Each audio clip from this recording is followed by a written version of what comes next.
How to deal with junk balls. Recently, we got a question submitted from Aditya, I believe, sorry if that's totally wrong, who wrote and said, can you talk about facing junk balls? I'm a 3.5 player and can handle pace well on both wings, but my swing completely messes up and the balls go to the bottom of the net when returning loopy, slow junk balls.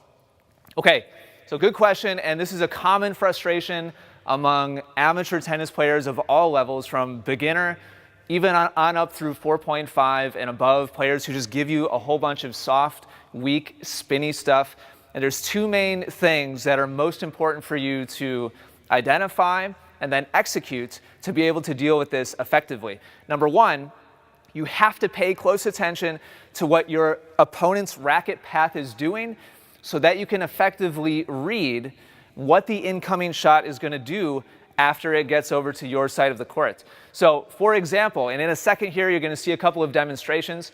If Ira hits a shot that's spinny and he's coming across his body with a forehand from your left to your right, the ball will always do the opposite of what the racket path is showing you. So, if the racket is moving from your left to your right, then the ball is going to curve from your right to your left. And so we're going to cut to a couple of demonstrations where Ira is giving me some spin, a couple in one direction and then a couple in the other. And you'll see that I adjust my positioning depending on what direction the ball is curving.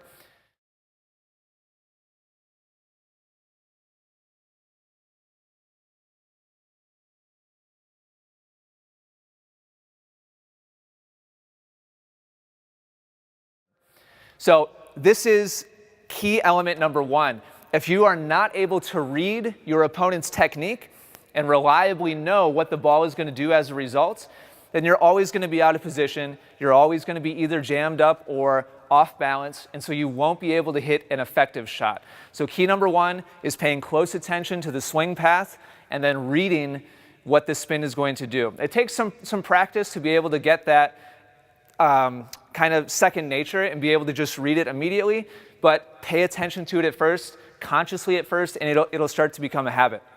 Secondly, as you hit these shots, racket head speed is paramount. If you get a weak, floaty, spinny shot and you don't have a full swing, a relaxed body, and you don't have good racket head speed, then the ball is going to tend to want to just come off your strings in whatever direction that it was spinning in the first place.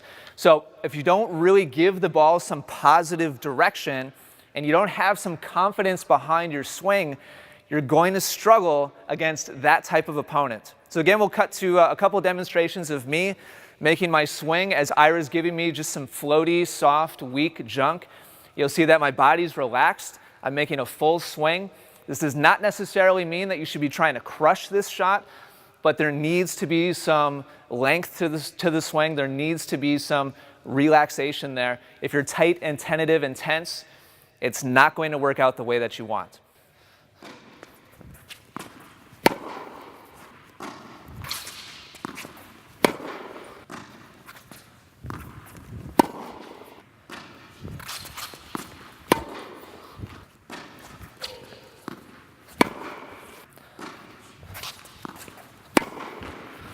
So hopefully that's helpful to you. If you want to continue improving your forehand and backhand ground strokes, we've got a link in the description down below to some coaching. It'll just cost you $1, and it will show you exactly how to hit the most accurate and consistent forehand and backhand ground strokes that you've ever hit in your life. If this video was helpful to you, do me a favor and click like, and leave any comments or questions that you may have down below.